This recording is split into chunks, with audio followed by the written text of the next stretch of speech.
Every day is an opportunity for you to start taking control of your life.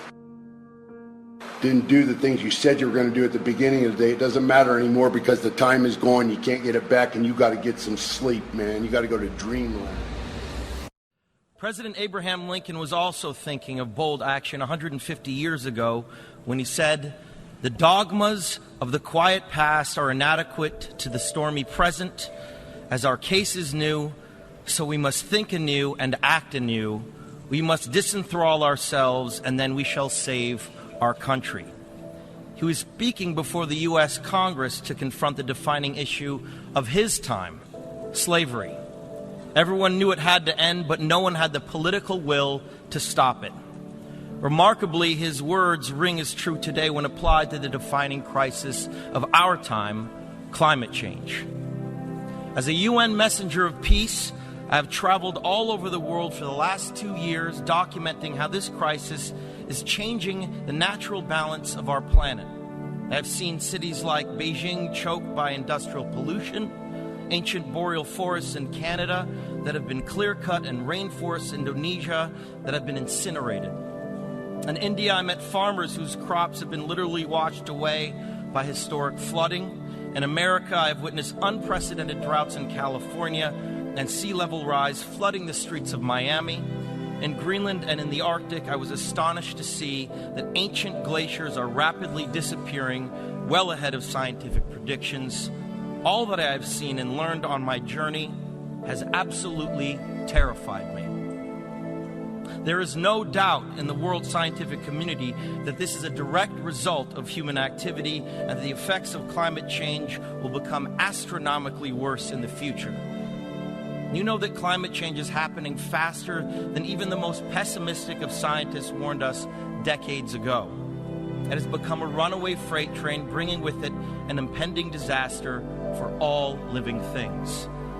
Now think about the shame that each of us will carry when our children and grandchildren look back and realize that we had the means of stopping this devastation, but simply lacked the political will to do so.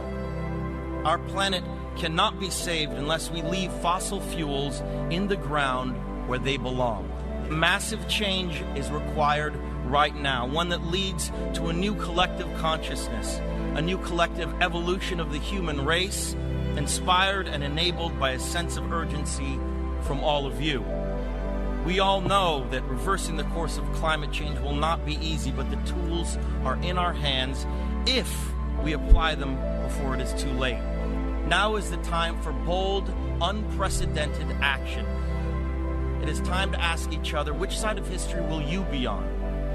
As a citizen of our planet, it is time to declare no more talk, no more excuses, no more 10-year studies, no more allowing the fossil fuel companies to manipulate and dictate the science and policies that affect our future. Lincoln's words still resonate to all of us here today. We will be remembered in spite of ourselves. The fiery trial through which we pass will light us down in honor or dishonor to the last generation. We shall nobly save or meanly lose the last best hope of Earth. That is our charge now. You are the last best hope of Earth. We ask you to protect it, or we and all living things we cherish are history.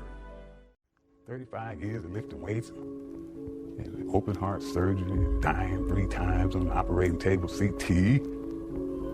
So you should sit down, sir, because of your diagnosis, and don't do a damn thing. Bullshit. Hell no. Every time I go to the doctor, they tell me what I shouldn't be doing, and what I should be doing, and what I won't do, and what I can't do. And I politely go out the door and do whatever the fuck I want to do. And I'm going to do that until they throw dirt on top of me. This is my life. And I choose to live it the way I want to live it. It's impossible. I've heard that so many times. It's just impossible. Can't be done. It is impossible until some crazy son of a bitch has the audacity to believe that no matter what the expert or the doctor says, I can still do that shit. Will is the key. Willpower.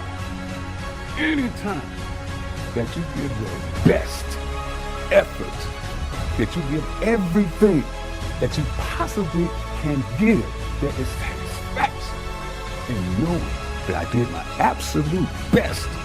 I did all I could do. There's victory in that. Remember what you are. Remember what you are. Remember who the fuck you are.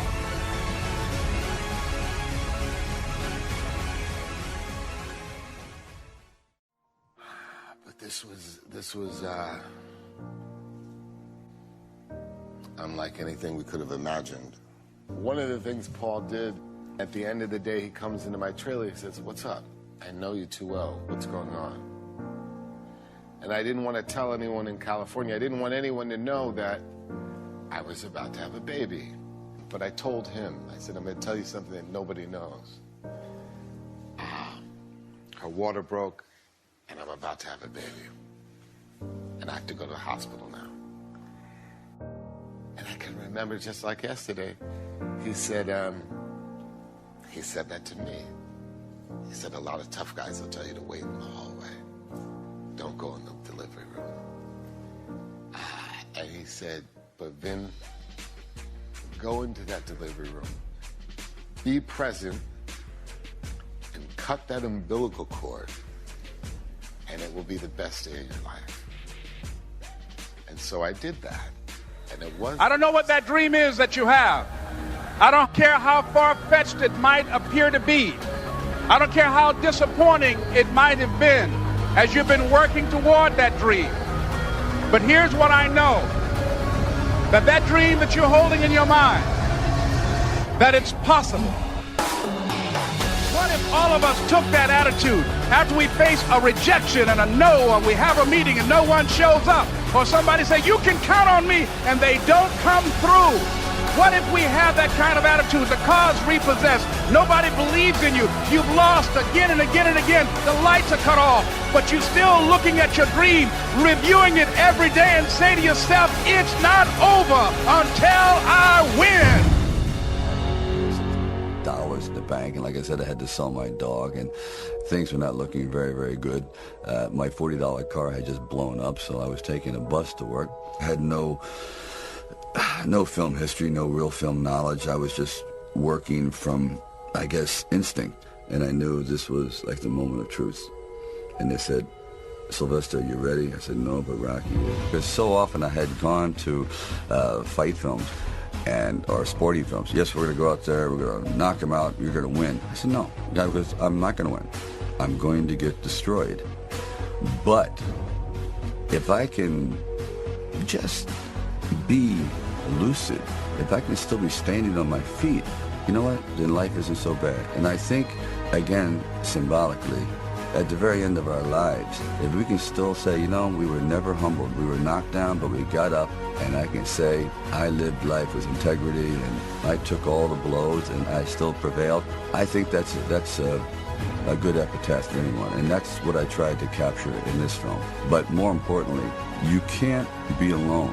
To really succeed, no man really is an island. When you find the right components in your life, the right people that gel with you, then you feel as though you're invincible. The most pleasing 5-lettered word. Come on. Sorry, is it most pleasing? I don't think so. You say sorry, jab bend kar raha padta hai, sorry sir. Not at all pleasing. The most pleasing 5-lettered word. Money. Most pleasing income tax भरना पड़ता है ना, तब पता लगता है most pleasing है क्या. हाँ जी. Smile. Thank you, ladies and gentlemen. The most pleasing 5-lettered word. Smile. It increases your face value. There'll always be a reason to cry. We don't laugh on the same joke again. Why do we cry on the same problem again? Huh? It depends on you whether you want to smile or cry 20 years, I remember following one slide that someone sent me. When followed in life, I guarantee you, life will be different. Do you have a problem in life? No? Then why worry? Do you have a problem in life? Yes? Can you do something about it? Yes? Then why worry? Do you have a problem in life? Yes? Can you do something about it? No? Then why worry? Isn't it? Isn't it? Why worry?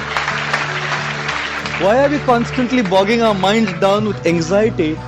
Anxiety that is just absolutely not allowing us to have peace of mind. While you're sitting here, someone may be plotting against you. You don't know.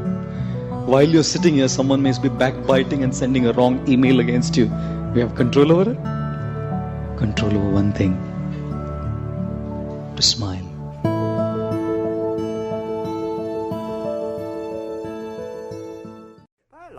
I failed for funny things that I failed a key primary school test for 2 times, and I failed 3 times for the middle schools. You know, for 3 years I tried to fill in the universities.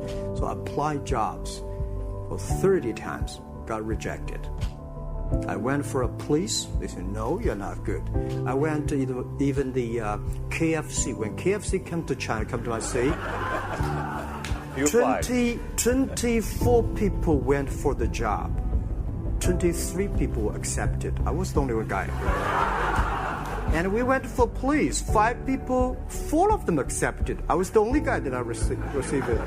So to me, being turned down, rejected.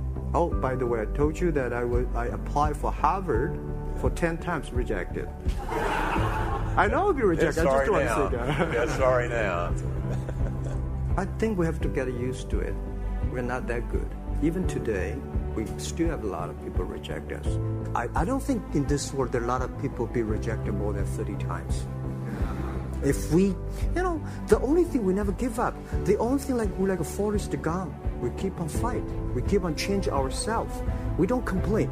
Whether you were successful or not successful, I find that people, when they finish the job, if they make the mistake, if they fail, if they always complain the others, this guy will never come back. If the guy only check himself, yeah, something wrong with me here, something wrong with me there, this guy has a hope. Well, I decided much earlier, even within the first hour of entrapment, that I would have to cut my arm off, except I couldn't figure out how to do it. By the final night that I was there, I was pretty sure that I was gonna die. I was certain of that by the first time I even turned the camera on, 24 hours into it, I was gonna die. I couldn't cut my arm off.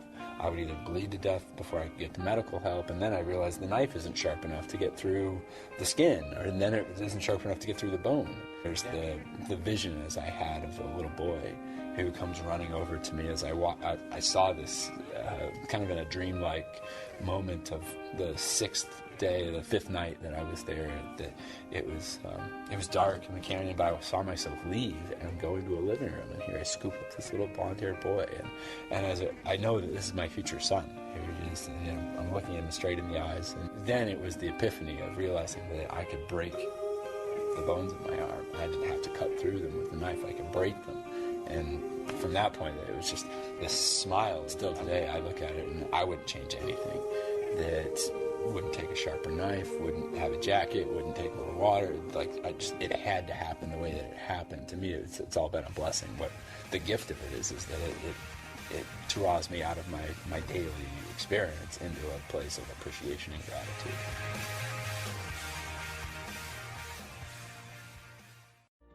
We all start out equal. Little blobs of blood and muscle. It's a setup of awesome potential. Most people never develop that potential. I knew early on, I was not most people. There you go, yes! Come on, big man. Work it, baby, come on! Let's go! Because if you're willing to do the work, you can have anything. If it's during the week, I want to be out of the gym by 7 o'clock. Get ready, take my kid to school. Look at that. I always like doing it first thing. You know, start my day like that. Gotta get up. Get it done. I'm hot. I'm big. The one thing that Mark has that's truly makes him part of that athletic community, that pro athlete, is his mindset. You can't deny mindset. You can't deny that variable of intensity, commitment, and pride. You know, my mother had me when she was 16 years old, and drugs. So every opportunity I got in solitude to cultivate a vision for my life, I took advantage of it. And one night, my mother came into the park, and I walked off the field, and I said, "Can you please introduce me to my father?" Because I played every sport, and every sport I played, we had to show our birth certificates. And so every time I pulled out my birth certificate, I would always see my mother's name, but I never saw my father's name, and so it bothered me. And so she said, sure. And so my first encounter with my father, I shook his hand. I said, "Hey, man, how you doing?" He said, "Hey, little man." He said, "Man, I heard you could really play sports." I said, "Thanks. I heard you can, too." I said, "But here's what I need you to do for me. I need you to pick me up every Friday night, work me out every Saturday morning, and you can take me back home after that. I don't need any money. I don't need any clothes. I just need to make it to the NFL so I can help my mother and my grandmother. Can you do that?" He said, "Yeah, I got you." And so he picked me up one Friday night. The first Saturday morning, he shakes me. It's 4 a.m. in the morning. I wake up. I'm wiping the cold out of my eyes. He said, "Little man, you said you wanted it, right?" I said, "Yes, sir." He said, "Get up. We're running 2 miles to this fire station, 2 miles back home." I said, "Okay, let's do it." And so he walks by me and he busted a U-turn and he looked up at me. He said, "Son," I said, "Yes, sir." He said, "I want you to pull that other person outside of you today." No disrespect. I said, "But I don't see another person." Get up and you do it anyway. That's what builds character.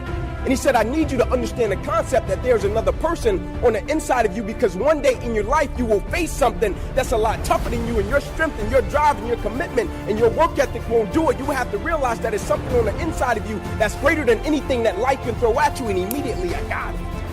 And so when my life changed, not only did my football career end, I got a paralyzed right arm and hand behind me. Life changed overnight. But I was extremely grateful for it, because the whole time I understood that you have to tap into in order to get through one of the darkest, toughest, roughest moments of your life. There's another person on the inside of you.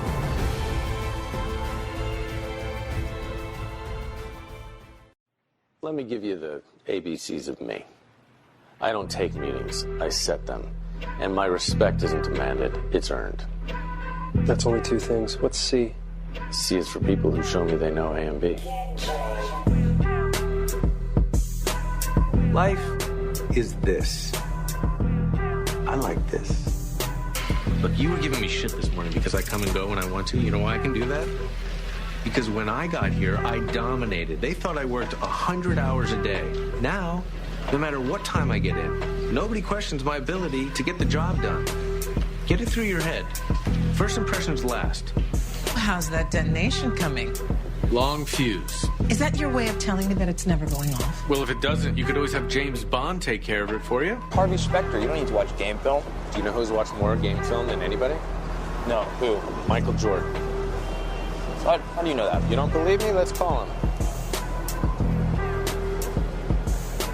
You have Michael Jordan's phone number. Yep.